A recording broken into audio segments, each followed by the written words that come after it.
Today's video is Chapter 10, Lesson 2D. We're going to convert metric measurements today. I think that you'll find this converting a lot easier than what we have been doing with customary measurements. Our cheat chart is going to start with either grams or liters or meters, and they go in the middle, and I'm going to write some words on this side and some words on that side.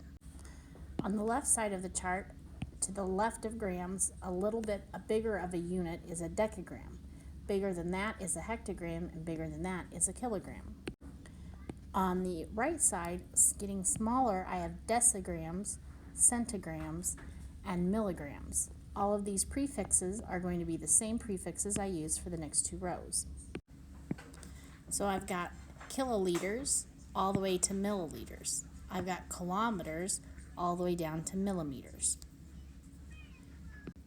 The nice thing about this chart is that if I go from one word, one idea, to the next idea, I'm either multiplying or dividing by 10. And we know multiplying and dividing by 10 is super easy. You just move the decimal. So we're either adding zeros or we're moving the decimal back. So if you can memorize this, the rest of it is just about hopping, adding zeros, moving decimals. So let's start off with 5.6 kilograms. So I'm right here on the chart, and I'm going to hop until I get to centigrams. Centigrams is what I'm changing it into. Notice that I hopped 1, 2, 3, 4, 5 times. So this decimal is going to hop 1, 2, 3, 4, 5 times. I'm going to have to add some zeros at the end. So the answer ends up being 560,000. 5.6 kilograms is the same as 560,000 centigrams. Because centigrams are so tiny, it's going to take a whole big bunch of them to equal the same as this. Remember, we hopped 1, 2, 3, 4, 5 to the right, 1, 2, 3, 4, 5 to the right. I had to end up adding 4 zeros. How about if we started off with 7 centigrams and I wanted to change it into grams? That would be 1, 2 hops. And what direction am I going? 2 hops to the left. So I need to go 2 hops to the left down here. But wait, that doesn't look like there's even a decimal. When you can't see the decimal, he's at the back of the number. 1, 2 hops makes my answer 7/100ths, 0.07, because I fill it in with a 0. All right, let's look at this question. I've got 700 millimeters. That's this guy right here.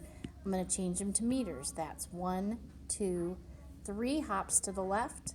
It doesn't look like there's a decimal, so I'm going to remind myself there's a decimal. He just happens to be right there. 1, 2, 3 hops to the left. My final answer ends up being 7/10ths, 0.7. Your first video question is 3.2 liters. You're going to change it to milliliters. And I'm going to ask you 3 parts to this question. Your first part is, which direction are you hopping? Are you hopping left, or are you hopping the decimal to the right?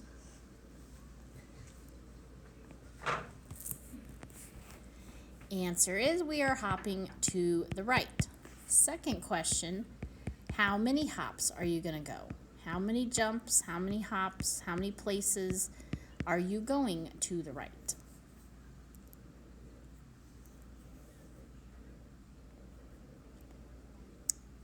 Final answer is 3. You're going 3 hops, 1, 2, 3.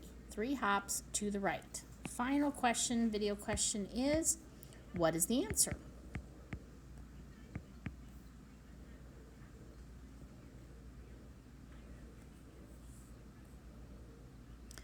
Did you say 3,200 milliliters? The decimal used to be between the 3 and the 2. 1, 2, 3 hops makes 3,200 milliliters.